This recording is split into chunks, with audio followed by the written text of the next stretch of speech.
हरियाणा के लोग दिल्ली के पानी में जहर मिला रहे। ABCD मतलब A for accusation, B for blame game, C for conspiracy, D for divert करना। अब भी आप देखें ना, राहुल गांधी कहाँ है? ये दूरबीन से आप बोल रहे तो अरविंद केजरीवाल का काम भी नहीं दिख रहा, राहुल गांधी भी नहीं दिख रहे। उसमें दोनों मियाँ बीवी का नाम था।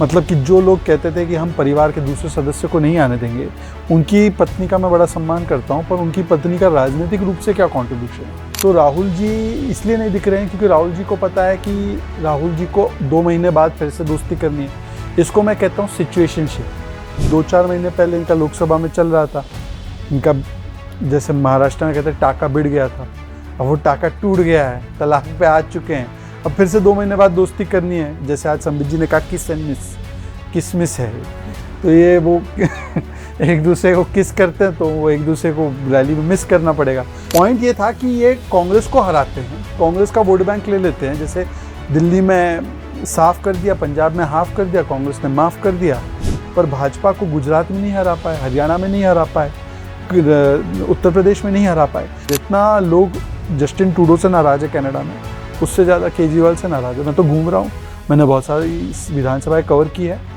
गरीब से गरीब लोग जो है वो उनको मतलब इस प्रकार की बद्दुआएं दे रहे हैं। एक महिला के घर में गया मैं, बस्ती में, उनके घर में कुछ नहीं था, एक वॉशिंग मशीन था, मात्र एक वॉशिंग मशीन।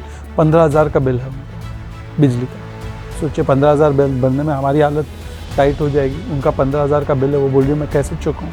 वो लगातार ये दावा कर रहे हैं कि उन्होंने महिलाओं के लिए ये काम किया, यमुना के लिए ये काम किया, जो काम बच गए वो 5 साल और दे दो।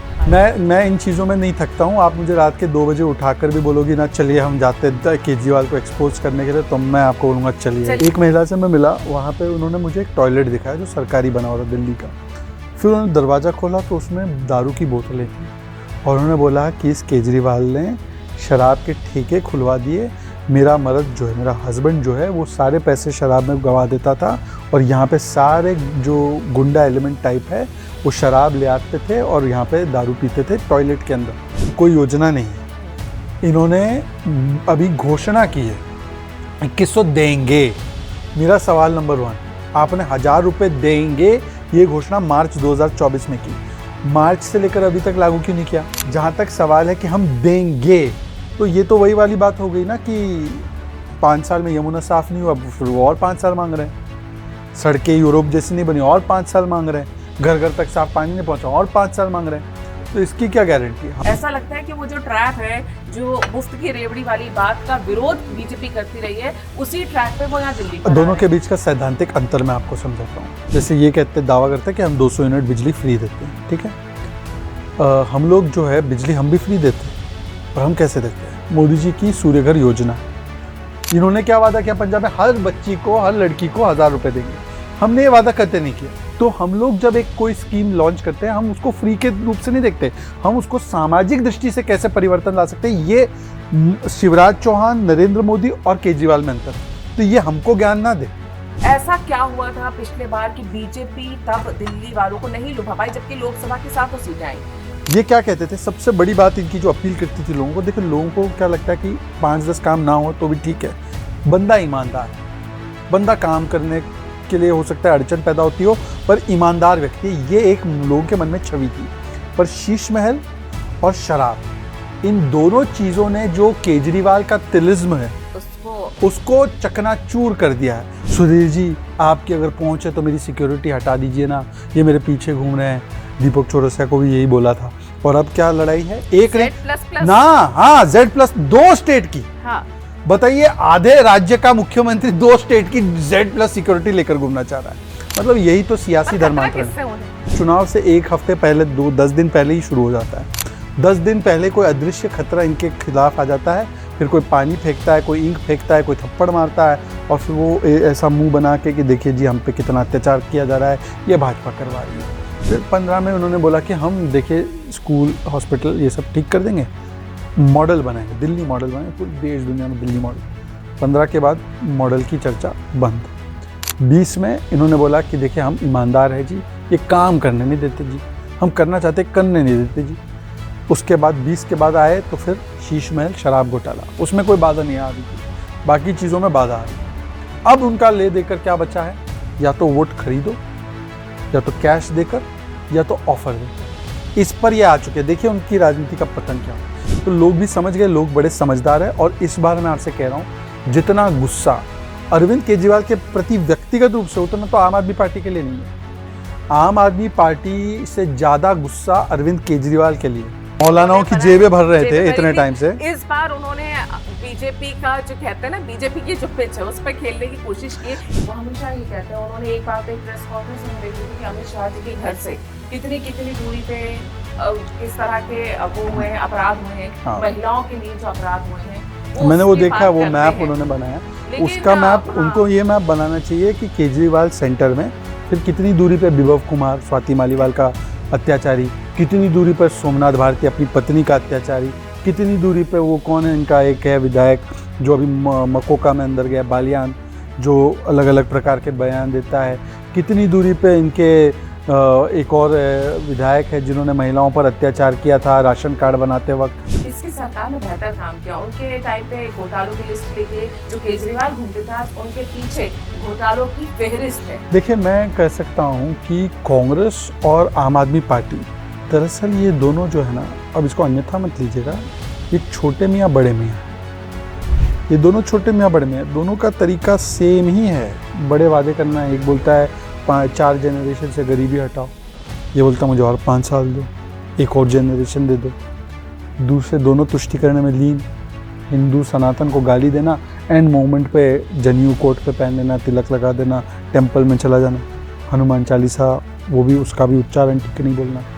और रामायण की तो अब बताइए, एक नई वर्जन इन्होंने प्रस्तुत कर दिए देश को। और तीसरा है कि करप्शन। अभी मैं आपको बता रहा हूँ, ये फ्री भी कर रहे हैं ना, हमारा फ्री सी है, फ्री सी।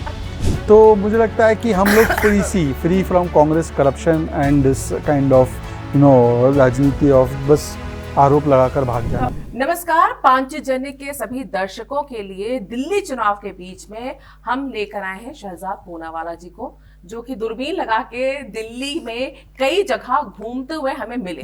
हमने कहा जगह जगह घूम रहे, थोड़ा आराम करिए पांचजन्य के ऑफिस में आके और बताइए कि ये बुराड़ी, द्वारका, दिल्ली के अलग अलग क्षेत्रों में जाके दूरबीन लेके ढूंढ क्या रहे हैं। देखिए ऐसा है कि जो बड़े वादे और दावे किए थे, अब अरविंद केजरीवाल जी को रिपोर्ट कार्ड देना है, पर रिपोर्ट कार्ड देने के बदले वो विक्टिमहुड कार्ड रोज़ नया खेलते हैं, बताते कि जान पर खतरा है।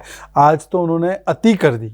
अब हम जब ये रिकॉर्ड कर रहे हैं उस दिन पर उन्होंने ये कहा है कि हरियाणा के लोग दिल्ली के पानी में जहर मिला रहे हैं। जी, ये काफी गंभीर आरोप लगा दिया उन्होंने। मतलब कि ये वही है कि अरुण जेटली जी भ्रष्ट है, गडकरी जी भ्रष्ट है, फिर नाक रगड़ कर माफ़ी मांगना, 800 करोड़ का पैसा रखा हुआ है भाजपा के कार्यालय में, पार्टी तोड़ने वाले ऑडियो क्लिप है, आईबी रिपोर्ट आ गई, गुजरात चुनाव हम जीत रहे, सारे झूठ बोलते बोलते, मतलब जिससे कहते हैं shoot and scoot, fire and भाग जाओ।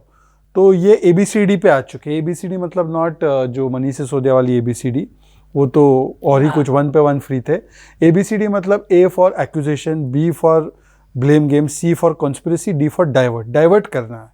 आज बड़ी खबर ये थी कि आम्बेडकर जी की मूर्ति और प्रतिमा के साथ जो डेसिक्रेशन किया गया पंजाब में, दिन दहाड़े रिपब्लिक डे पर हथौड़ा लेकर, आप डाल देना उसका वीडियो, हथौड़ा लेकर, लैडर लेकर तोड़ रहे हैं आम्बेडकर जी की मूर्ति पंजाब में, और उस पर कोई कार्रवाई नहीं करते। तो उस पर जब जवाबदेही मांगी गई और सभी लोग उस पर सवाल उठा रहे थे, तो बस यहाँ से डाइवर्ट करके यूटर्न ले लो। पर केजरीवाल जी की तो पॉलिटिक्स हमेशा से यही रही है, और इसी पॉलिटिक्स के सहारे चाहे पंजाब हो चाहे दिल्ली हो, वो जीतते रहे। नहीं, देखिए ऐसा है कि पंजाब तो एक बार जीते हैं क्योंकि कांग्रेस से लोग इतने नाराज थे। वैसे वो जीतते कहाँ हैं, वो कांग्रेस को हराकर ही जीतते हैं, या कांग्रेस का जो वोट बैंक है वो पूरा उनके पास चला जाता है। इसलिए अब भी आप देखिए ना, राहुल गांधी कहाँ है। ये दूरबीन से आप बोल रहे तो अरविंद केजरीवाल का काम भी नहीं दिख रहा, राहुल गांधी भी नहीं दिख रहे। अब वो लैंड अप हुए मध्य प्रदेश में दिखे। अरे आप घूम रहे हैं सड़कों पे, आपको उनकी पत्नी दिखाई नहीं? जेल गए थे तब तो वो सब जगह मंचों पे साफ साफ हम देख रहे थे, सारे नेताओं के साथ उनकी रिप्लेसमेंट के तौर पे आत्मा। देखिए वो तो अब मैं उनकी धर्मपत्नी के विषय में ज्यादा नहीं कहना चाहूंगा। भारत की में आ गई थी ना, इसलिए पूछ रही हूँ कि आपको कहीं वो देखिए कितना, मतलब ये कहते हैं ना सियासी धर्मांतरण। वैसे तो लोग धर्मांतरण अलग अलग रीज़न से करते, चावल की थैली वगैरह पे कर देते, लोग अपना धर्म बदल देते, तलवार की नोक पर भी। तो ये सियासी धर्मांतरण है कि उनकी स्टार कैंपेनर की लिस्ट आई अभी दिल्ली के लिए, उसमें दोनों मियाँ बीवी का नाम था। मतलब कि जो लोग कहते थे कि हम परिवार के दूसरे सदस्य को नहीं आने देंगे, उनकी पत्नी का मैं बड़ा सम्मान करता हूं, पर उनकी पत्नी का राजनीतिक रूप से क्या कंट्रीब्यूशन है? वो एक्टिव सदस्य भी है क्या? और इतने सारे काबिल लोग जो अपनी नौकरी छोड़ कर आए थे आम आदमी पार्टी के मूवमेंट से जुड़ने के लिए, उनका नाम उस स्टार प्रचारकों की लिस्ट में नहीं। बहरहाल मैं ये कह रहा था कि दूरबीन से मैं खोज रहा था, राहुल जी भी नहीं दिख रहे हैं। तो राहुल जी इसलिए नहीं दिख रहे हैं क्योंकि राहुल जी को पता है कि राहुल जी को 2 महीने बाद फिर से दोस्ती करनी है। इसको मैं कहता हूँ सिचुएशनशिप। हम लोग तो इस टर्म से ज़्यादा वाकिफ नहीं होंगे। हम लोग तो आजकल की जनरेशन अनुज जो गाने सुनती है वो ज़्यादा जानते हैं। हम तो किशोर दा के गाने सुनने वाले, जन्मों जन्म के रिश्ते के बारे में बात करते हैं। तो ये सिचुएशनशिप में है। तो ये 2-4 महीने पहले इनका लोकसभा में चल रहा था। इनका जैसे महाराष्ट्र में कहते हैं टाका बिड़ गया था, अब वो टाका टूट गया है, तलाक पे आ चुके हैं। अब फिर से 2 महीने बाद दोस्ती करनी है। जैसे आज संबित जी ने कहा किस एंड मिस, किसमिस है ये। तो ये वो एक दूसरे को किस करते हैं तो वो एक दूसरे को रैली में मिस करना पड़ेगा। तो राहुल जी नहीं दिख रहे। तो पॉइंट ये था कि ये कांग्रेस को हराते हैं, कांग्रेस का वोट बैंक ले लेते हैं। जैसे दिल्ली में साफ कर दिया, पंजाब में हाफ कर दिया, कांग्रेस ने माफ कर दिया, अब एक दूसरे के साथ आ जाएंगे फिर से। तो कांग्रेस कहीं पर भी नहीं दिख रही है और कांग्रेस को हराते हैं। हम भाजपा को नहीं हराया। एमसीडी में भी 15 साल के बाद 30 सीट उनको ज़्यादा मिली, पर भाजपा को गुजरात में नहीं हरा पाए, हरियाणा में नहीं हरा पाए, उत्तर प्रदेश में नहीं हरा पाए।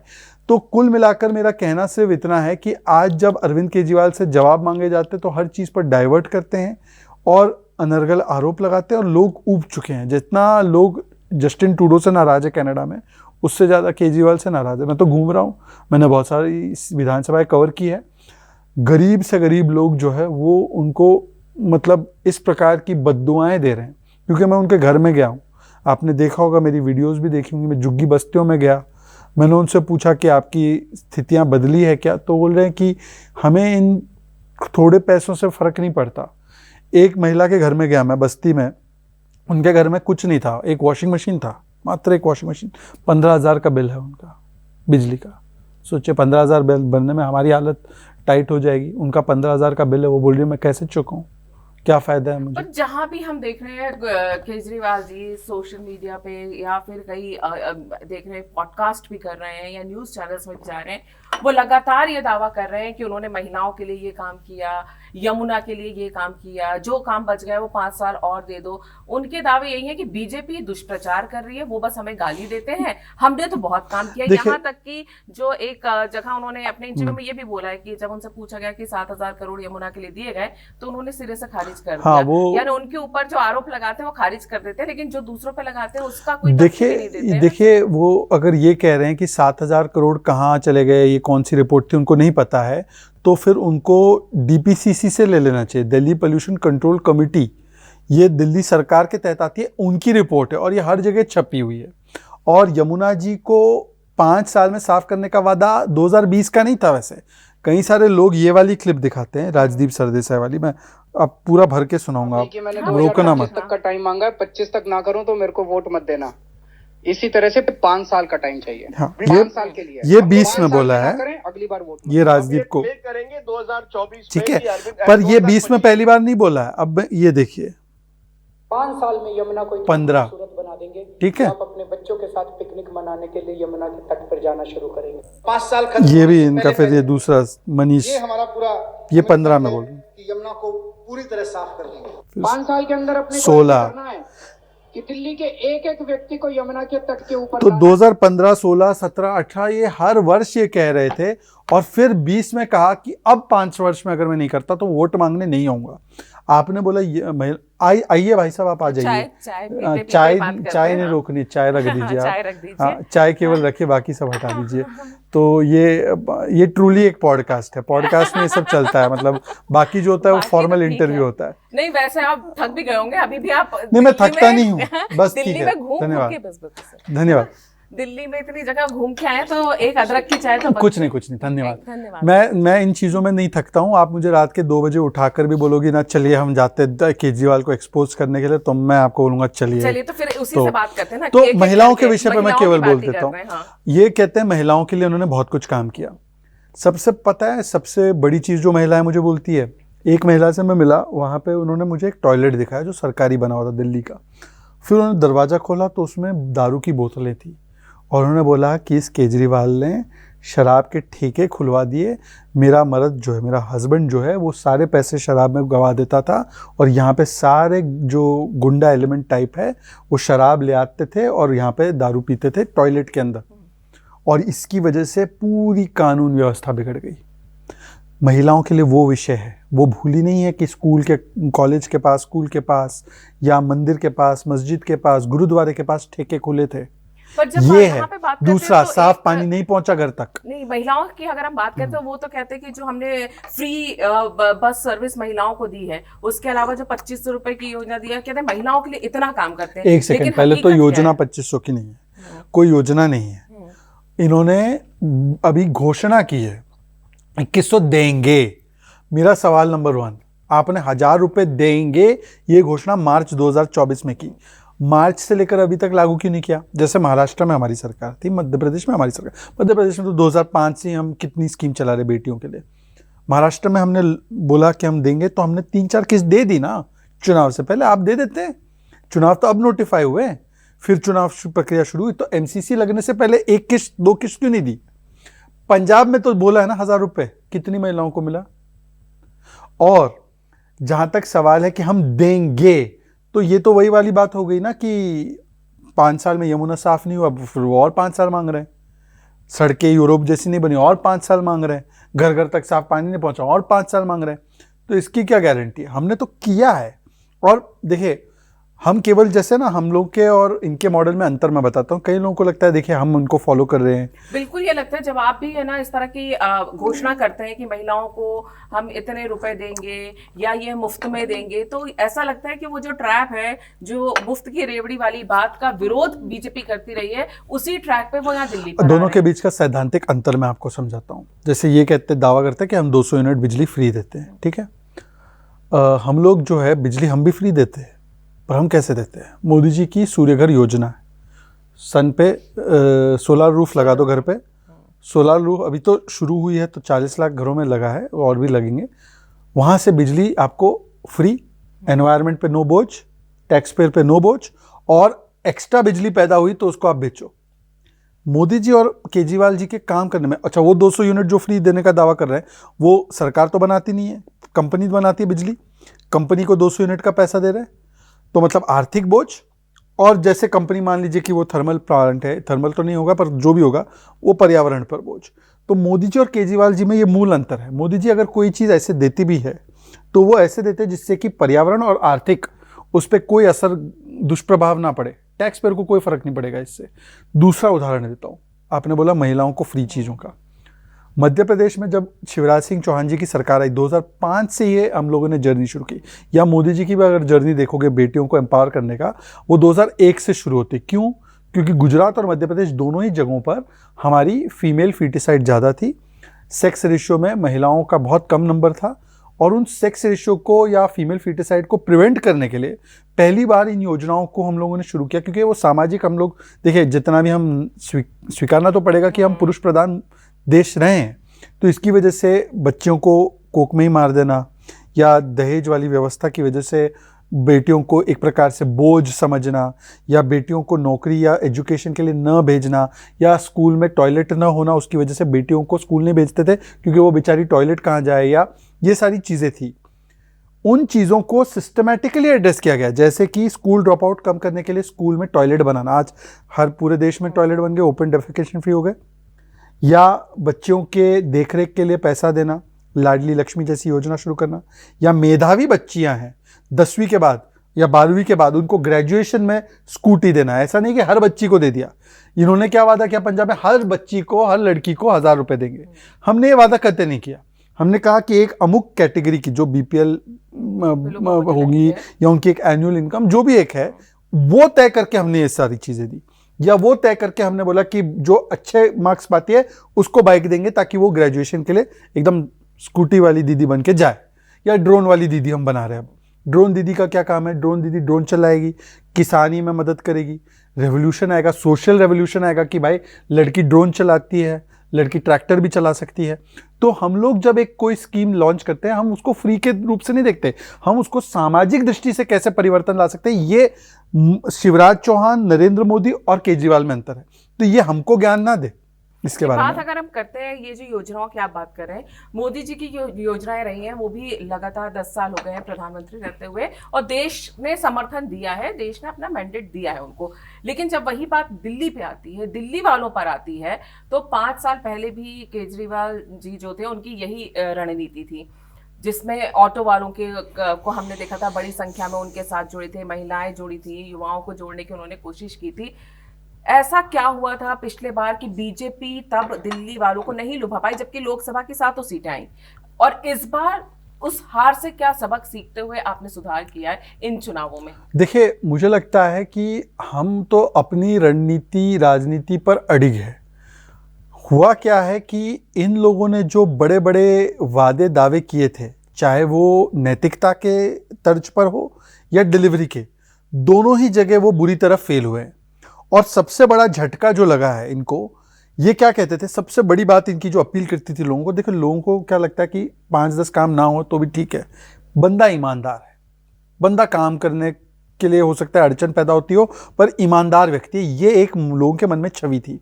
पर शीश महल और शराब, इन दोनों चीजों ने जो केजरीवाल का तिलिस्म है उसको चकनाचूर कर दिया है। मैं बस आपको एक चीज सुनाना चाहता हूं, वैसे क्योंकि फ्रीबी की बात की तो फ्रीबी पे एक वीडियो सुनाता हूं, बिल्कुल बिल्कुल, और उसके बाद आपको मैं सुनाता हूं केजरीवाल क्या थे और क्या बन गए। सुनिए, इस देश ये तो फ्रीबी का सुनिए, फ्रीबी का ज्ञान। एक भिखारी भी टैक्स देता है, बड़ा क्योंकि ज्ञान जब एक भिखारी बाजार से माचिस खरीद के लाता है तो उसके ऊपर सेल्स टैक्स देता है, एक्साइज ड्यूटी, तरह तरह के टैक्स देता है। तो ये सारा जो सरकारी पैसा है ये हमारा अपना पैसा है। अब ये कह रहे हैं कि अगर हम जीत के आ गए तो तुम्हारे पैसे से तुम्हारे कोई रिश्वत देंगे, कह रहे हैं फ्री में लैपटॉप देंगे, तो ये कोई पेड़ों से थोड़ी लाएंगे पैसा, ये हमारा ही पैसा है, हमारे पैसे। ठीक है, ये तो फ्रीबी पे ये ज्ञान दिया करते थे 2012-13 में। एनीवे, अब मैं आपको सुनाना चाहता हूँ कि केजरीवाल ने, अभी भी उनके एक प्रवक्ता, वैसे ऑफिशियल नहीं है, एक आम आदमी पार्टी, एक आम आदमी प्रो मैक्स, आशुतोष, जब वो पत्रकार की भूमिका में थे, प्रवक्ता नहीं बने थे, तब क्या इनको ज्ञान दे रहे थे, सुनिए। तो आप तमाम व्यवस्थाओं का इस्तेमाल करेंगे, जो प्रिविलेजेस, जो पर्क्स आपको मिलेंगे, लाल बत्ती मिलेगी, गाड़ी मिलेगी, ना तो मैं लाल मिल जाए आपको, ना तो मैं लाल बत्ती लूंगा, ना मैं कोई बड़ा बंगला लूंगा, और ना मैं सिक्योरिटी लूंगा। इसका एफिडेविट मैंने फाइल किया, और एफिडेविट की कॉपी मैंने अपनी विधानसभा में हर घर में पहुंचाई है। तो अगर मैं कोई लूंगा तो लोगों ने, मैं अभी विधानसभा में जब चक्कर लगा रहा का दायित्व होगा आपको देना, तो मैं लूंगा ही नहीं उनसे। तो वो जब मैं अगर लूंगा तो वो लोग सब, कईयों ने मेरे को कहा जी आपका एफिडेविट संदूक में रख लिया, कल को लोगे तो ला के दिखा देंगे आपको। 1, मैं लाल बत्ती की गाड़ी नहीं लूंगा। 2, मैं अपने लिए अनावश्यक सुरक्षा नहीं लूंगा। सुरक्षा बल नेताओं की सुरक्षा के लिए नहीं, बल्कि आम आदमी की सुरक्षा के लिए होने चाहिए। नेता को आम आदमी से ज्यादा सुरक्षा नहीं होनी चाहिए। 3, मैं बड़ा बंगला नहीं लूंगा, आम आदमी की तरह सामान्य घर में रहूंगा। अभी उनका वो एक वीडियो वायरल हो रहा है सुधीर चौधरी जी को इंटरव्यू देते हुए कि सुधीर जी आपकी अगर पहुंच है तो मेरी सिक्योरिटी हटा दीजिए ना, ये मेरे पीछे घूम रहे हैं। दीपक चौरसिया को भी यही बोला था। और अब क्या लड़ाई है, एक ने ना, हाँ, Z+ 2 स्टेट की, हाँ, बताइए, आधे राज्य का मुख्यमंत्री 2 स्टेट की Z+ सिक्योरिटी लेकर घूमना चाह रहा है। मतलब यही तो सियासी धर्मांतरण है। इतनी सिक्योरिटी नहीं, वो तो वो ही बताएंगे। उनके यहाँ पे खतरा एकदम, वो उनका खतरा है ना, चुनाव से 1 हफ्ते पहले, 10 दिन पहले ही शुरू हो जाता है। 10 दिन पहले कोई अदृश्य खतरा इनके खिलाफ आ जाता है, फिर कोई पानी फेंकता है, कोई इंक फेंकता है, कोई थप्पड़ मारता है, और फिर वो ऐसा मुंह बना के कि देखिए जी हम पे कितना अत्याचार किया जा रहा है, ये भाजपा करवा रही है। और उन्हीं को, मतलब वो 10 दिन पहले ही, वो फिर 10 दिन बाद चुनाव के पता चलता है ये आम आदमी पार्टी का कोई कार्यकर्ता था या इन्हीं का कोई फिक्स्ड मैच था। तो ये हर चुनाव से पहले, आप नोट कर लो, पैटर्न है 2013, 15, 17, 19, हर समय पर एक उनको कोई इंक फेंकेगा, पानी फेंकेगा, वो सब है। तो अभी भी वो करेंगे वो ड्रामा। ये 2013, 15, 19 जो आप बात कर रहे हो, ये जो क्लिप्स है, ये हर बार चुनाव से पहले आती है। पूरी जनता दिल्ली की देखती भी है, फिर वोट कैसे आम आदमी पार्टी को मिल जाता है। देखिए, ऐसा है कि मैं जनता को दोष नहीं देता। जनता ने एक ईमानदारी से लोगों को मौका दिया। जनता को लगा कि ये कुछ नया लेकर बोलकर आए हैं, इनको समय देते हैं, इनको देखते हैं, ट्राई आउट करते हैं। ये इनिशियली क्या वोट मांगते थे, हम जन लोकपाल चाहते और कुछ नहीं चाहते। 2013, ठीक है, 2013 का जन लोकपाल आउट, उसी से सत्ता में आए जन लोकपाल। जन लोकपाल अब पूरे आउट। फिर 15 में उन्होंने बोला कि हम देखिए स्कूल हॉस्पिटल ये सब ठीक कर देंगे, मॉडल बनाएंगे, दिल्ली मॉडल बनाएंगे, पूरे देश दुनिया में दिल्ली मॉडल। 15 के बाद मॉडल की चर्चा बंद। 20 में इन्होंने बोला कि देखिए हम ईमानदार है जी, ये काम करने नहीं देते जी, हम करना चाहते करने नहीं देते जी। उसके बाद 20 के बाद आए तो फिर शीश महल शराब घोटाला, उसमें कोई बाधा नहीं आ रही थी, बाकी चीज़ों में बाधा आ रही थी। अब उनका ले देकर क्या बचा है, या तो वोट खरीदो, या तो कैश देकर, या तो ऑफर देकर। इस पर ये आ चुके हैं। देखिए उनकी राजनीति का पतन क्या है। तो लोग भी समझ गए, लोग बड़े समझदार है। और इस बार मैं आपसे कह रहा हूं, जितना गुस्सा अरविंद केजरीवाल के प्रति व्यक्तिगत रूप से, उतना तो आम आदमी पार्टी के लिए नहीं है। आम आदमी पार्टी से ज्यादा गुस्सा अरविंद केजरीवाल के लिए है। हाँ, क्योंकि कट्टर ईमानदार की छवि बना के आते, लेकिन जो आप कह रहे हैं देखिए दो तरीके से, एक कोई आपके घर को लूटने आता है चोर, तो आपको गुस्सा तो आएगा, चोर आ गया।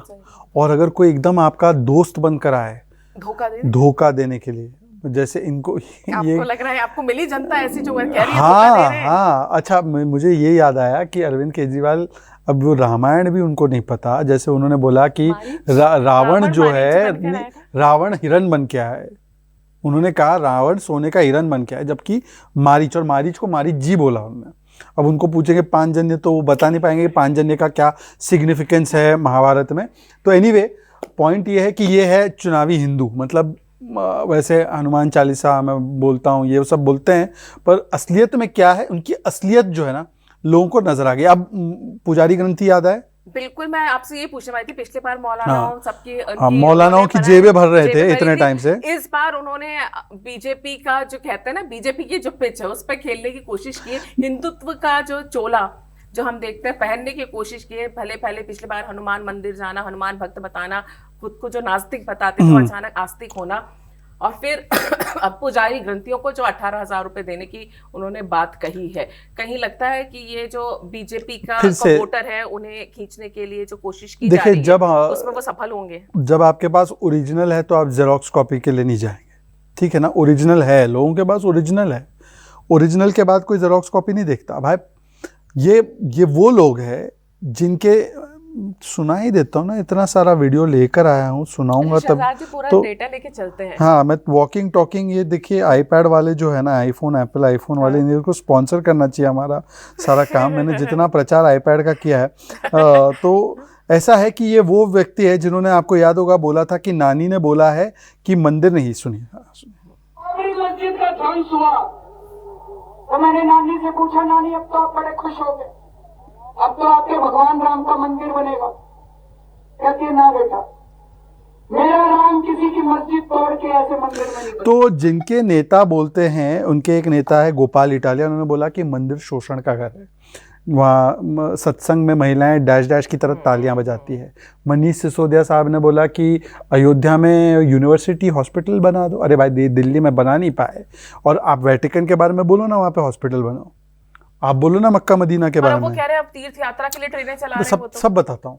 तो पुजारी ग्रंथी का विषय जो है मैं उसको पहले समाप्त करता हूँ। तो 10 साल तक पुजारी ग्रंथी याद नहीं आया। सनातन को लगातार अपमानित करने वाले बयान उनके साथी देते रहे। सनातन समाप्त, सनातन बीमारी, राम मंदिर को लेकर अखिलेश जी के बयान, उनके पिता का जो भी स्टैंड रहा, अभी शिवलिंग को लेकर, महाकुंभ को लेकर जो बयान है, उस पर एक शब्द नहीं बोले केजरीवाल, तब उनको कुछ नहीं महसूस हुआ। अब पुजारी ग्रंथी याद है तो भाई दे देते। अब मैं तो कह रहा हूं कि 10 साल का जो वक्फ और मौलानाओं को दिया, वैसे मौलानाओं का भी अभी 17 महीने से क्या किया है देखा है। वोट बैंक का भी एक प्रकार से काट दिया, मतलब काट दिया इन द सेंस कि भाई उनका बेवकूफ काटा। तो समझदार है आपकी ऑडियंस, बेवकूफ काटा मैं कहना चाहता हूँ। तो कर देते ना, जैसे जो बैकलॉग है, इतने टाइम से आपने जो जितने टाइम से इमामों को दिया उतने टाइम से पुजारियों को दे देते। और पंजाब में किसने रोक रखा है? सारे ग्रंथी आइडेंटिफाई करो, दो ग्रंथियों को वहां पे भी दो। अभी रविदासी जो हमारे मंदिर के जो सब पुजारी हैं वो भी मांग रहे हैं, वो भी वो कह रहे हैं हमको भी देना चाहिए, उनको, उनके लिए नहीं बोला। अब सवाल बनता है कि तीर्थ यात्रा के विषय में, तो तीर्थ यात्रा के विषय में, तो तीर्थ यात्रा में तो अयोध्या में ही जाएंगे ना। तो नानी ने तो कुछ और बोला है भाई, हाँ, और जब गुजरात में हम लोग सोमनाथ जी का काम कर रहे थे तो गोपाल इटालिया तो उसके खिलाफ बोल रहे थे, और जब हम लोगों ने उज्जैन में महाकाल वो लोक बनाया, उसका इतना बड़ा धाम बनाया, तो उसका विरोध वहाँ की इकाई कर रही थी। और राम मंदिर के विषय में तो संजय सिंह ने क्या आरोप नहीं लगाए लैंड को लेकर, मंदिर को लेकर, और फिर आप बेशर्मी से बोलते हैं कि आप राम भक्त हैं। ये वो कह रहे हैं वो इवॉल्व हो रहे हैं हाँ। समय के साथ साथ। इसको इवॉल्व नहीं कहते, इसको मैं जैसे कहा ना, सियासी धर्मांतरण। कोई चावल की थैली पर, कोई अपनी सत्ता के नशे में। अन्ना हजारे ने भी तो बताया ही कि भाई हमारी उंगली पकड़ के आप लालू जी के साथ बैठ गए। स्वराज बोलते थे शराब पे आ गए, झाड़ू बोलते थे दारू पे आ गए। तो ऐसा सियासी धर्मांतरण मुझे लगता है कि कभी किसी का इतने जल्दी ट्रांसफॉर्मेशन देखा नहीं होगा। आप बात करती है बीजेपी जैसे जब आरोप लगाती है, शीश महल की बात करती है, शराब घोटाले की, टीटीसी घोटाला, यमुना को लेकर घोटाले, कई घोटाले हैं जो आम आदमी पार्टी के बताए जाते हैं। लेकिन आम आदमी पार्टी के पास तो चुनाव लड़ने का पैसा नहीं, वो तो क्राउड फंडिंग कर रहे हैं और कह रहे हैं कि लोगों से उन्हें मिल रहे हैं 40-50 लाख, कुछ अभी आतिशी जी को मिले हैं, उनके यहाँ तो क्राउड फंडिंग चल रही है, हमारे पास पैसे ही नहीं है। देखिए, निश्चित रूप से वो पैसा चुनाव में अब कितना खर्च हो वो तो हाईकोर्ट ने बताया है। हाईकोर्ट ने बताया कि शराब घोटाले में जो घूस मिली वो गोवा और पंजाब के चुनाव और गुजरात के चुनाव में लगे। बताइए, बापू के प्रदेश में चुनाव लड़ने के लिए इन्होंने शराब घोटालेबाजों से पैसा लिया, और ये कोर्ट के द्वारा एस्टैब्लिश फैक्ट है। तो कोर्ट ने बताया 338 करोड़ का भी मनी ट्रेल है। मनीष सिसोदिया के केस में 100 करोड़ का किकबैक मिला। ये अनकॉन्ट्रोवर्टेड है, मतलब कि इसको अभी तक किसी ने खारिज नहीं किया। दूसरी बात, जहां तक सवाल है कि इन्होंने तो केवल यहां से थोड़ी, खालिस्तानियों से भी फंडिंग ले रखी है। इसका भी आरोप लगा, इस पे भी ईडी की जांच चल रही है। खालिस्तानियों से इनके संपर्क है, ये गुल पनाग ने भी बताया है। और जहां तक शराब घोटाला या बाकी घोटाले की बात है, ये केवल हम कह नहीं रहे हैं। 14 सीएजी रिपोर्ट है। ये जो लोग सीएजी रिपोर्ट दिखा दिखा के यूपीए कांग्रेस को बोलते थे, इनके खिलाफ जब सीएजी रिपोर्ट आई तो उन्होंने टेबल नहीं की, तो हाईकोर्ट ने बोला कि आपने टेबल नहीं की, आप you are dragging your feet, which means you have a malafide intention. ये कोर्ट के बयान है। तो आप अगर कुछ गलत नहीं किए थे तो उसको टेबल करते। अब तो पता चल गया कि शराब घोटाले में 2000 करोड़ का मिनिमम घोटाला हुआ है। शीश महल में भी अश्लील खर्च एक विषय है कि आप 4 लाख की टॉयलेट बना लो या फ्लोरिंग बना दो या लाखों करोड़ों के पर्दे लगा दो, उसमें भी घोटाला। 7 करोड़ का खर्चा 40 करोड़ हो जाना, और वो भी बिना टेंडर के देना, अपने फेवरेट्स को दे देना। तो भ्रष्टाचार का भी एंगल है और शिष्टाचार का भी एंगल है, दोनों चीज है। पर अब वो अत्याचार चलाते ही है। इस बार चुनावों में दिल्ली में विशेष तौर से अगर देखा जाए तो पूर्वांचल वोट भी बहुत बड़ी मात्रा में होते हैं, और केजरीवाल ये प्रचार कर रहे हैं कि भाजपा पूर्वांचल विरोधी है। हाँ। वो साथ ही साथ ऑटो वालों को भी इसमें शामिल कर रही है। उनका यही कहना है कि आप शुभांकर मिश्रा का आपने पॉडकास्ट देखा होगा, उसमें उन्होंने पूर्वांचलियों के बारे में क्या बोला है कि यमुना जी इसलिए, मैं साफ नहीं कर पाया, यमुना जी इसलिए प्रदूषित हो गई क्योंकि ज़्यादातर जो अनऑथराइज झुग्गी कॉलोनीज वगैरह है उसमें पूर्वांचली लोग रहते हैं, और उनका जो मल है उससे वो प्रदूषित होती है। मतलब पूर्वांचलियों को जिम्मेदार ठहरा है। आप पूर्वांचलियों का इतना सम्मान करते हैं तो छठ पूजा काहे नहीं होने दिए? छठ पूजा तब होगी जब यमुना जी साफ होगी। सबसे बड़े छठ विरोधी, यमुना विरोधी, सनातन विरोधी तो आप निकले, पूर्वांचल विरोधी। और ये कहते हैं हम पूर्वांचलियों के साथ हैं, तो 500 रुपए का टिकट लेकर 5 लाख का इलाज कराने मुंह उठा के आ जाते बिहारी। मेरा स्टेटमेंट है। ये कहना कि इन्होंने एक और बयान दिया था पूर्वांचलियों के विषय में कि किस प्रकार से पूर्वांचली समाज यहाँ पर रहकर सारे रिसोर्सेज ले लेता है।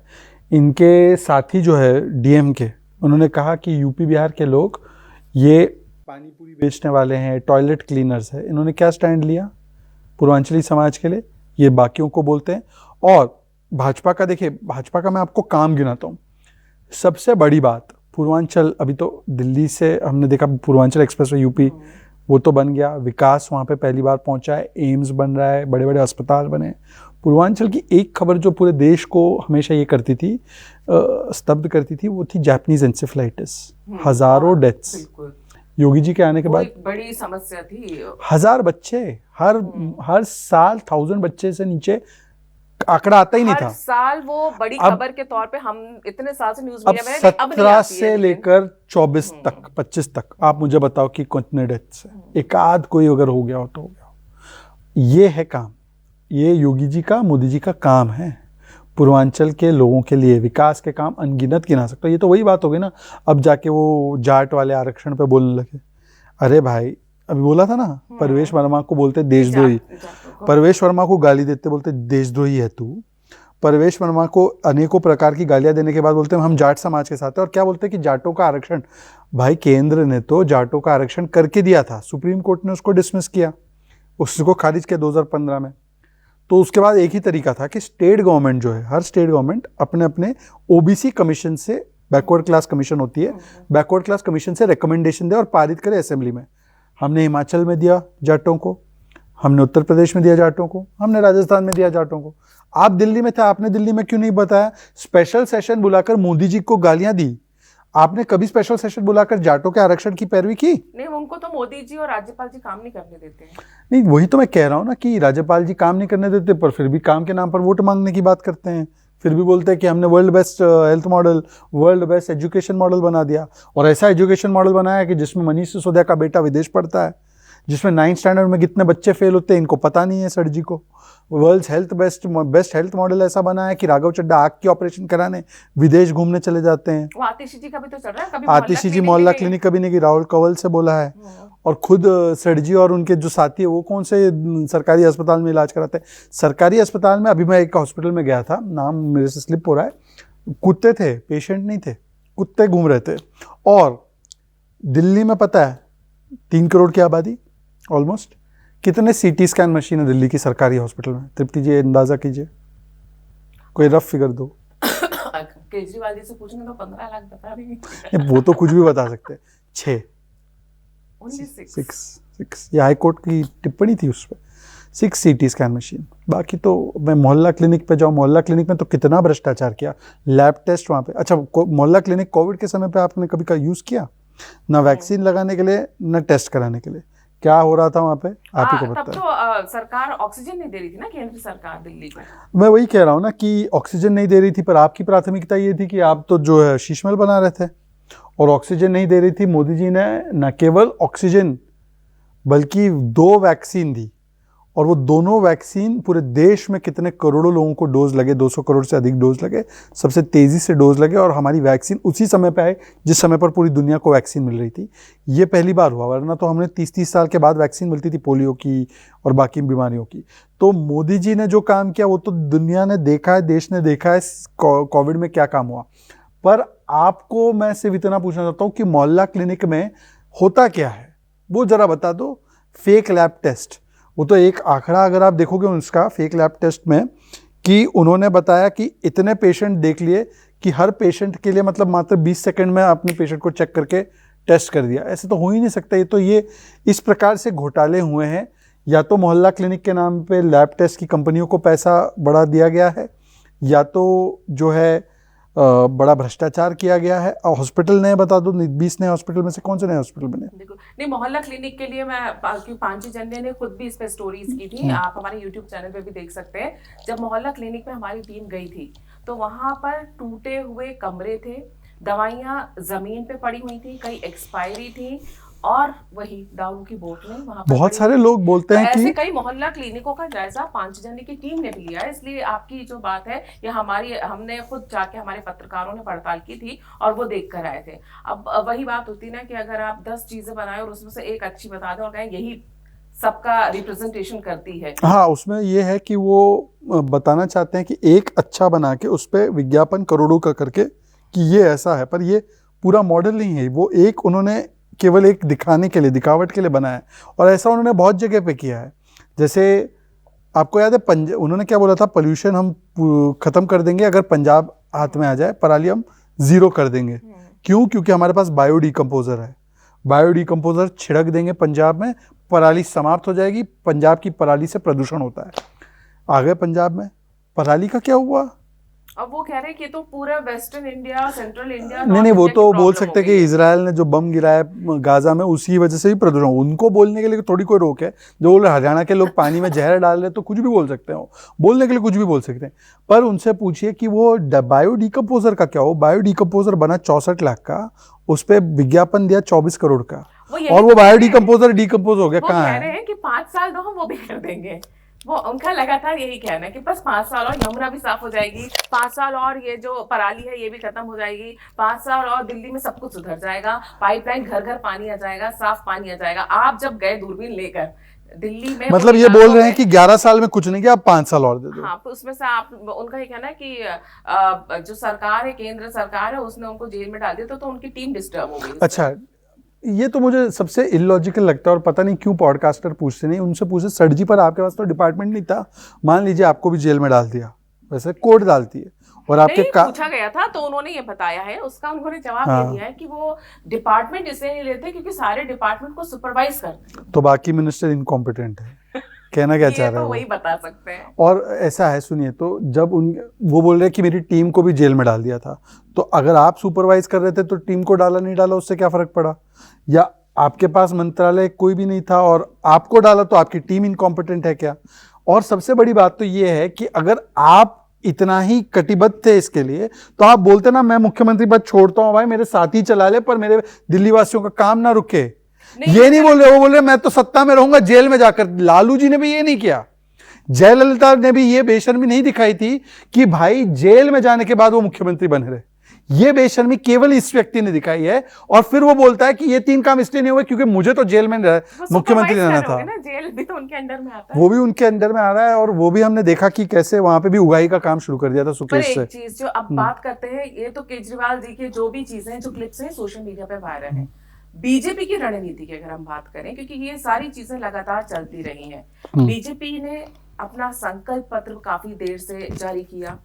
दूसरा, अगर हम देखा जाए जो आरोप लगाए जाते हैं कि बीजेपी के पास कोई मुख्यमंत्री का चेहरा नहीं है, क्या इस चीज का असर या इसका ये कह सकते हैं प्रभाव चुनाव पे पड़ता है, दिल्ली की जनता पे पड़ता है अगर आप किसी चेहरे के साथ जाएं? अगर चेहरा देना अनिवार्य होता है और उसके बिना आप चुनाव नहीं जीत सकते तो उड़ीसा में हम कैसे जीते? हरियाणा में 2014 से पहले जब विधानसभा में गए तब हमारा चेहरा कौन था? 2017 से पहले योगी जी के चेहरा थे उत्तर प्रदेश के। तो ऐसे कई राज्य हैं जहां पर बीजेपी की सरकार जब नहीं रही है, वहां पर 99% आप चेक करो बीजेपी चेहरा नहीं देती है, क्योंकि बीजेपी का ये लक्ष्य होता है कि कमल के चिन्ह पर हम सभी लोग, हर एक कार्यकर्ता अपना जी जान लगाकर वो चुनाव जीतेंगे, जनता के विश्वास को प्राप्त करेंगे और फिर विधायक दल तय करेगा कि किसको मुख्यमंत्री बनाना है। एक बार सरकार बन जाती है और मुख्यमंत्री स्थापित हो जाता है तो उसको हम जरूर चेहरे की तरह, जैसे उत्तर प्रदेश में 2017 में योगी जी को बनाया चुनाव के बाद, फिर 2022 में उनके नेतृत्व में लड़ा गया। और आपसे मैं पूछना चाहता हूं कि ये कह रहे हैं इनके पास चेहरा है, ये चेहरा कहां से हुआ? ये तो डिस्क्वालिफाइड चेहरा है, इनके ऊपर तो कंडीशन लगी, ना सीएम ऑफिस ना सेक्रेटेरिएट, और जो है पद पर वो चेहरा ही नहीं है। जो पद पर है वो चेहरा नहीं है और जो पद पर नहीं है और जो सुपर सीएम है वो चेहरा है। ये तो यूपीए वाला ही संक्रमण है, पीएम और सुपर पीएम, सीएम और सुपर सीएम। और देखिए कितनी महिला विरोधी है, आतिशी जी के अंदर क्या कमी है? और ये कह रहे घोड़े पे बैठ के ये सब बोल रहे दूल्हा है हमारा, दूल्हा है हमारा, दूल्हा है। अरे भाई, पहले तो क्या दिल्ली की जनता घोड़ी है? दूसरी बात, दूल्हा वाला कॉन्सेप्ट मतलब ये कितना पेट्रियार्कल है, ये कितना मिसोजिनिस्टिक है कि आप दूल्हा मतलब क्यों? मतलब एक तो ये लोकतांत्रिक जगह है, दिल्ली का मुख्यमंत्री किसी भी स्टेट का या यूनियन टेरिटरी या जहाँ पे मुख्यमंत्री, ये एक संविधानिक पद है, महिला का इतना अधिकार है उस पर आसीन होने का। तो दूल्हा बोलकर मुझे तो लगता है महिलाओं को इस पे सबसे ज्यादा आपत्ति करनी चाहिए कि हाउ डेयर आम आदमी पार्टी से कि दूल्हा कौन होगा। आप बोलिए लड़की भी तो बन सकती है ना मुख्यमंत्री, हमने तो रूल आउट नहीं किया, हम तो बोलते हैं महिला भी बन सकते हैं हमारे दिल। बनाया ना आतिशी को। हाँ, अरे ये बनाना है, आप उनको टेम्परेरी बोल रहे हैं। दिल्ली में सबसे पहले तो बीजेपी ने बनाया है ना जी, पर मैं कह रहा हूं कि वैसे कांग्रेस ने भी बनाया शीला जी को, पर किसी ने ये नहीं कहा कि टेम्परेरी है। पहली बार महिला मुख्यमंत्री को टेम्परेरी बोलने का काम माँ बाप इन्होंने किया। अब ये बताइए, आप कह रहे हैं महिलाओं की बात की महिला विरोधी है, महिला सुरक्षा का भी मुद्दा वो उठाते हैं दिल्ली में, क्योंकि जो पुलिस है वो केंद्र के अंडर आती है।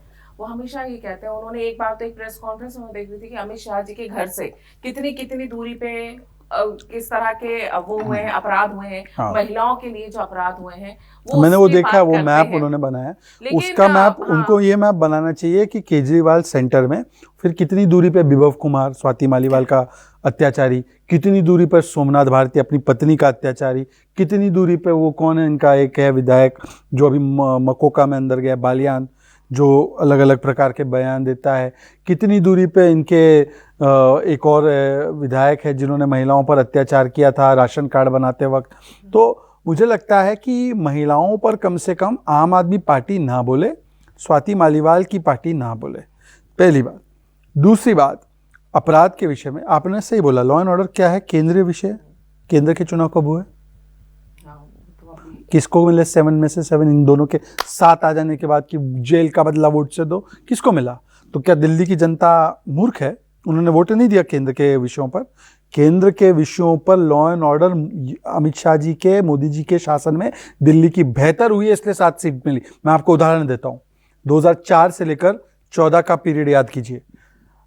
Liberty cinema blast, Jama Masjid blast, high court blast, GK में ब्लास्ट, हर जगह ब्लास्ट। कहीं बैग देखो तो डर लगता था छूने में। बॉम्ब ब्लास्ट के हाँ, अब मुझे बताइए, हाँ 14 से 24 के बीच में ब्लास्ट गिनाइए। सीरियल ब्लास्ट चलते थे और कायदा आतंकवादी हमारे न्यूज चैनलों में मेल करते थे, हाँ, हम जिम्मेदारी लेते हैं। अब 14 से 24 के बीच का बताइए। अच्छा, अभी जो थ्रेट आए 400 थ्रेट कॉल्स, उससे लिंक किसका निकला?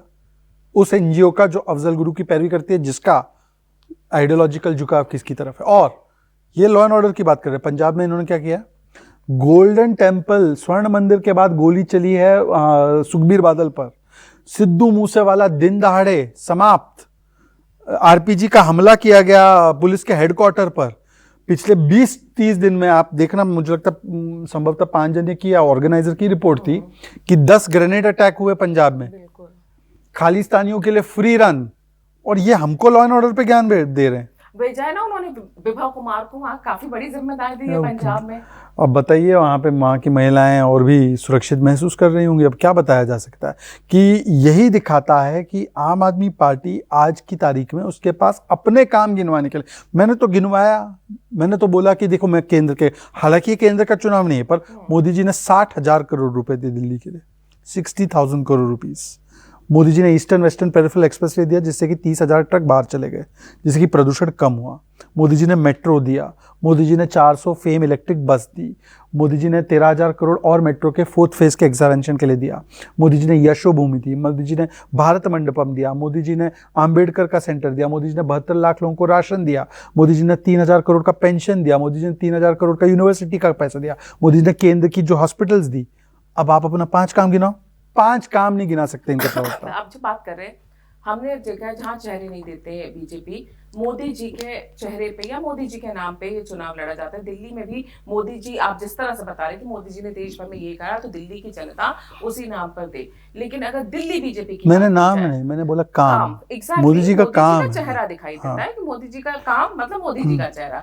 दिल्ली बीजेपी की अगर बात करें, दिल्ली बीजेपी किस तरह से दिल्ली वालों को यह आश्वासन देगी कि अगर वो सत्ता में आते हैं तो उन्हें उन चीजों से राहत मिलेगी जिससे वो पिछले 10 साल से त्रस्त हैं, जिनमें तमाम बातें आ जाती हैं, जिसमें पिछले 10 साल से केजरीवाल जी लगातार टाइम पे टाइम, तारीख पे तारीख मांगे जा रहे हैं। मैं आपको बताता हूँ, देखिए ऐसा है कि भारतीय जनता पार्टी की जो दिल्ली की इकाई है, वो इतने लंबे वर्ष से समय से इन बुनियादी मुद्दों को रेज करती रही कंसिस्टेंटली।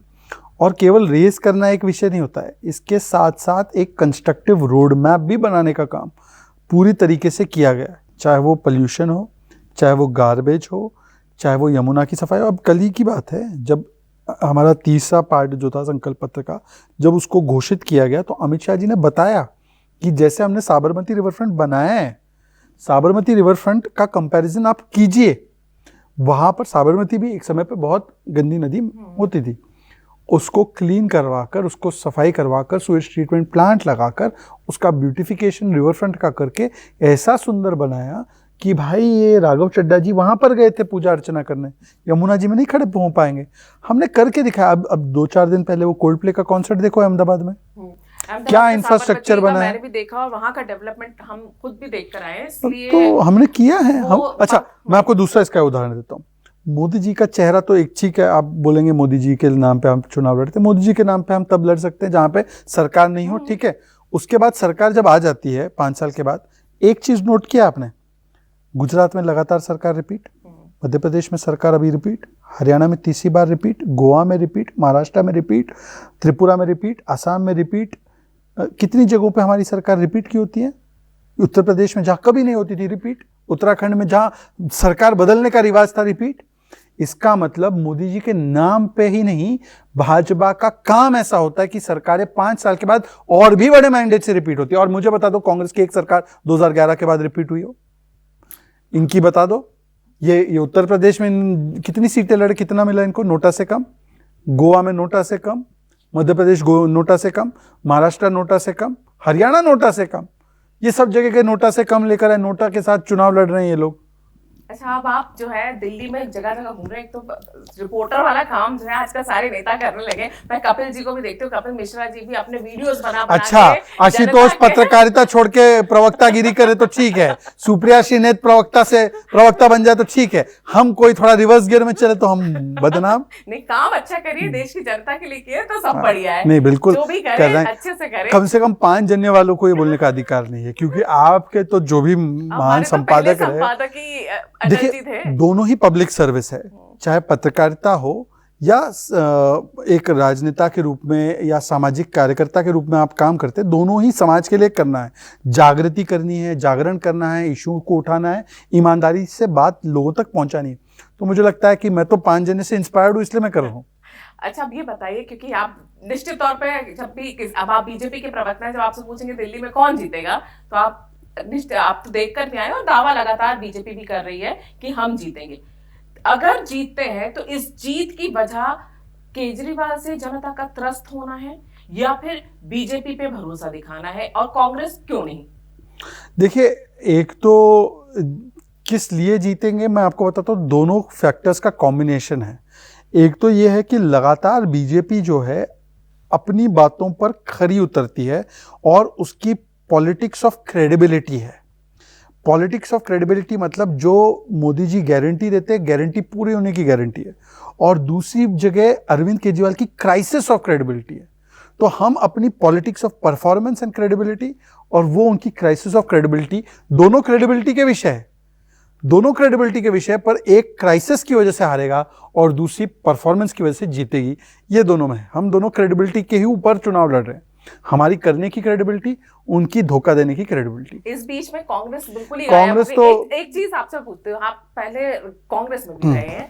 दिल्ली की अगर बात करें तो हाल के अगर पिछले 20-22 साल की बात करें, बीजेपी का हटा देते हैं, सबसे ज्यादा कांग्रेस ने शासन किया, फिर उसके बाद आम आदमी पार्टी आई, कांग्रेस में भी आप रहे। अगर ऐसा कंपेयर करें, दिल्ली वासी के तौर पे अगर आप कंपेयर करें, किसकी सरकार ने बेहतर काम किया? उनके टाइम पे घोटालों की लिस्ट लेके जो केजरीवाल घूमते थे, आज उनके पीछे घोटालों की फेहरिस्त है। देखिए, मैं कह सकता हूं कि कांग्रेस और आम आदमी पार्टी, दरअसल ये दोनों जो है ना, अब इसको अन्यथा मत लीजिएगा, ये छोटे मियाँ बड़े मियाँ है।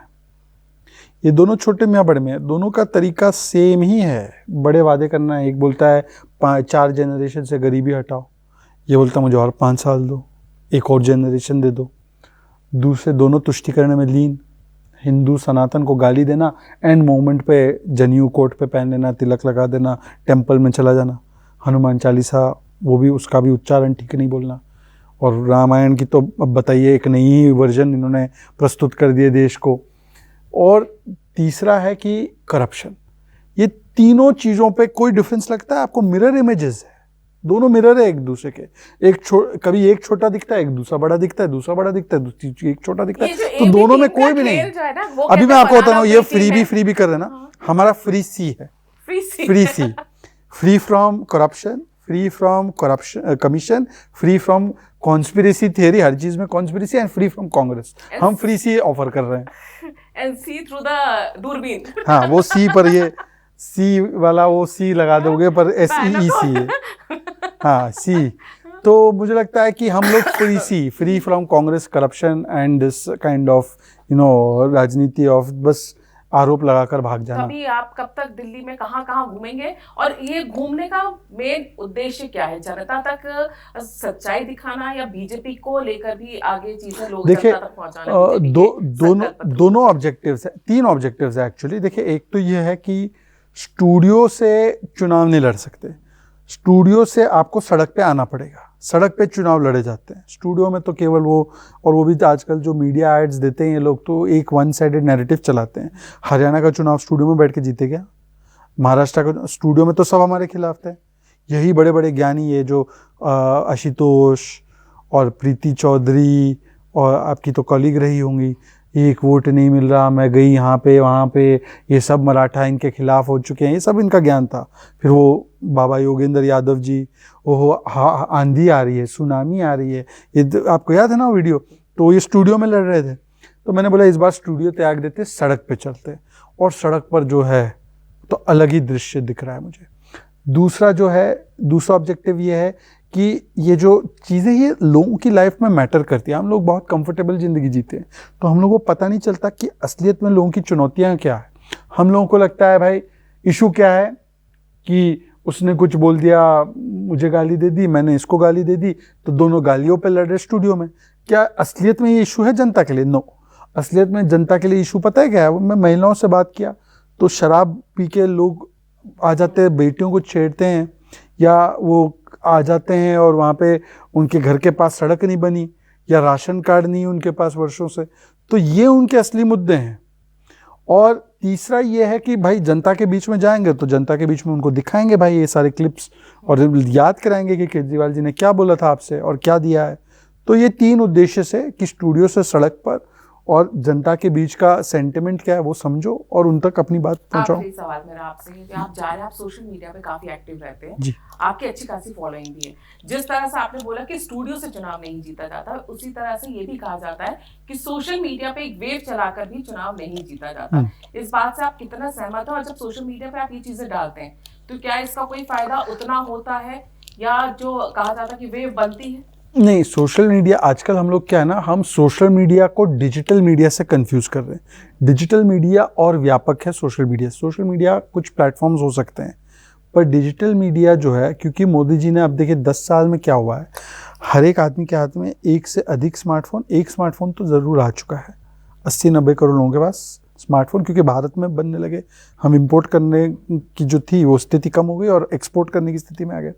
तो सस्ते हो गए फ़ोन, सबके हाथ में फ़ोन, सबके हाथ में डेटा, इंटरनेट का सस्ता और fast speed, one of the fastest speeds और सस्ता स्पीड, सस्ता खर्चा इंडिया में है। मतलब जो 300 रुपये का जीबी था पर यूनिट पर जीबी, अब वो 10 रुपये का है। तो लोग अपनी ज़्यादातर इन्फॉर्मेशन टीवी न्यूज़ चैनल पर नहीं, बल्कि ऐसे पॉडकास्ट, छोटी क्लिप्स जो साझा हो रही है व्हाट्सएप, इससे जानकारी प्राप्त कर रहे हैं। और इस ऑडियंस के पास टीवी न्यूज़ के माध्यम से नहीं पहुंचा जा सकता। ये शायद अखबार भी कोविड के बाद ज़्यादा नहीं पढ़ रही। इनके पास एक फॉरवर्ड आता है, वीडियो आती है, वो देखते हैं, यूट्यूब पे देखते हैं, या अपने सोशल मीडिया के एक दूसरे को फॉलो करते हैं, वहाँ से देखते हैं। तो इन तक पहुँचने के लिए मुझे लगता है ये बहुत बेहतरीन तरीका है, और उन तक एक्चुअल में जो हो रहा है उन्हीं की कहानी उनको बता रहे हैं, उनकी ज़ुबानी, तो वो लोगों पे इम्पैक्ट करती है, असर करती है।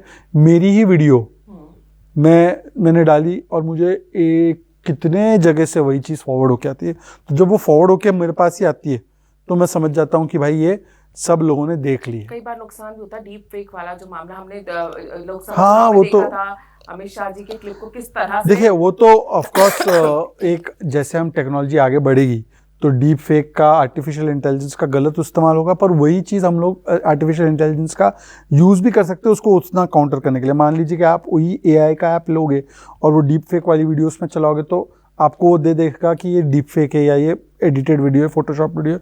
फिर आपके ऊपर है कि आप कितने उसको शिद्दत से पहुंचाते ताकि लोगों के मन में क्लैरिटी हो कि ये फेक है, ये सच नहीं है। वो तो हमारी कम्युनिकेशन स्किल का हिस्सा है, तो हमको कम्युनिकेट करना पड़ेगा इफेक्टिवली। चैलेंजेस भी है और अपॉर्चुनिटी भी है। तो कितनी दिल्ली आप घूम चुके हैं, और अब तो चुनाव बिल्कुल पास नहीं आ रहे। मैं चुनाव से पहले हर विधानसभा कवर करूंगा। 70 मेरा लक्ष्य है, 70 सीट्स कवर करूंगा। अभी तक 50% से ज़्यादा हो चुका है और अभी मुझे लगता है आने वाले दिनों में कर दूंगा कवर। बिल्कुल 5 जने की टीम भी आपको फील्ड पे मिलेगी कहीं ना कहीं। नहीं, आप तो अभी न्यू दिल्ली सीट और बहुत जगह हुआ है, तो हम यही उम्मीद करते हैं जिस तरह से आपको लगता होगा, अभी जैसे शहजाद जी ने बताया कि स्टूडियो में बैठकर चुनाव नहीं जीते जाते, फील्ड पर जाना पड़ता है। तो शहजाद जी आपको जरूर टीवी डिबेट में, स्टूडियोज में दिखते होंगे, लेकिन इन दिनों ये पूरी तरह से फील्ड में। देखिए मैंने टी-शर्ट भी बना दी है, अपनी टी-शर्ट केजरीवाल के 10 साल दिल्ली हुई बेहाल। एक आपने आपदा भी बना रखी है, आपदा वाली भी बना रखी है, वो धोने के लिए, क्योंकि इतनी डस्ट और पोल्यूशन है कि वो टी-शर्ट पे अभी बहुत आपदा आ गई है। आपदा टी-शर्ट पे आगे, गंदगी की आपदा, वो तो दिल्ली वासी भी झेल रहे हैं। तो आपदा नहीं सहेंगे, दिल्ली में बदल के रहेंगे।